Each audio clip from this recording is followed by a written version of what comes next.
a stepping stone to success. Rohini College of Engineering and Technology near Anjagramam Junction, Kanyakumari Main Road, Palkulam. மக்களவை தேர்தல் முடிவுகள் தொடர்பாக கட்சி நிர்வாகிகளோடு அதிமுக பொதுச் செயலாளர் எடப்பாடி பழனிசாமி விளக்கம் கேட்க உள்ளதாக தகவல் வெளியாகியிருக்கிறது. விவரங்களோடு இணைந்திருக்கிறார் செய்தியாளர் மோகன்ராஜ். அவரோடு பேசலாம். மோகன்ராஜ், கிட்டத்தட்ட 32 இடங்களில் அதிமுக 3வது இடத்திற்கு தள்ளப்பட்டிருக்கிறது. இந்நிலையில இந்த தோல்விக்கான விளக்கம் கேட்டு எடப்பாடி பழனிசாமி தலைமையில் ஆலோசனை கூட்டம் நடைபெற இருக்கிறது. யாரெல்லாம் இந்த கூட்டத்தில் பங்கு பெற இருக்கிறாங்க? என்ன மாதிரியான முக்கியமான முடிவுகள் எல்லாம் எடுக்கப்பட வாய்ப்பு இருக்கு?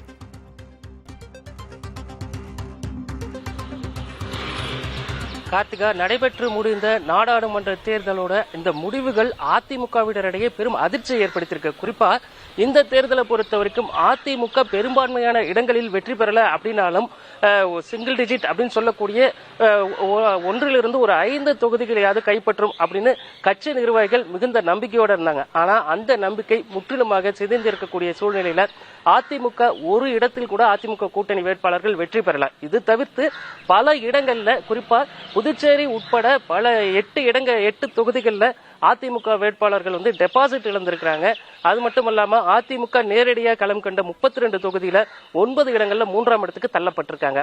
இது போன்ற ஒரு நிலை அதிமுகவுக்கு வந்திருக்கிறதுனால அதிமுக தொண்டர்கள், நிர்வாகிகள் ஒரு கடும் அதிர்ச்சியில இருக்காங்க அப்படின்னே சொல்லலாம். குறிப்பாக தனது தலைமையில இந்த தேர்தலை சந்திச்சிருக்கக்கூடிய சூழ்நிலையில அதிமுகவோட பொதுச் செயலாளர் எடப்பாடி பழனிசாமி தேர்தல் முடிவுகளுக்கு பின்னர் வெளிப்படையாக எந்த விஷயத்தையும் அவர் தெரிவிக்கல. இருந்த போதிலும் கூட இந்த கருத்து மோதல்கள் பாஜக மற்றும் அதிமுகவினருக்கு இடையேயான கருத்து மோதல்கள் வலுத்து வந்துகிட்டு இருக்கு அப்படின்னே சொல்லலாம். குறிப்பா இந்த தோல்விக்கான காரணம் என்ன அப்படிங்கிறது குறித்து தென் மாவட்டங்களில் போட்டியிட்ட வேட்பாளர்கள், அதிமுக சார்பில் போட்டியிட்ட வேட்பாளர்கள் சிவகங்கை, தென்காசி, அதே போல நெல்லை, தூத்துக்குடி உள்ளிட்ட மாவட்டங்களை சேர்ந்த வேட்பாளர்களும் எடப்பாடி பழனிசாமியை சந்தித்து விளக்கம் அளித்துள்ளனர். இது தவிர்த்து பிற தொகுதிகளில் இருக்கக்கூடிய வேட்பாளர்கள் என்ன மாதிரி இந்த தோல்விக்கு காரணத்தை முன்வைக்கிறார்கள் அப்படிங்கிறது குறித்து தான் நாளைக்கு ஓமலூர்ல இருக்கக்கூடிய அதிமுக அலுவலகத்தில் கட்சி நிர்வாகிகளை சந்திக்கிறாங்க. குறிப்பா இதுல சேலம் தொகுதியிலும் தோல்வி அடைஞ்சிருக்காங்க. அதிக நம்பிக்கையில் இருந்த கள்ளக்குறிச்சி தொகுதியிலும் அதிமுக தோல்வி அடைஞ்சிருக்கிறதுனால இந்த 2 தொகுதிகளை, இந்த 2 மாவட்டங்களை சேர்ந்த நிர்வாகிகளுடன் இந்த ஆலோசனை நடத்தப்படும் அப்படின்னு தெரிய வந்திருக்கு.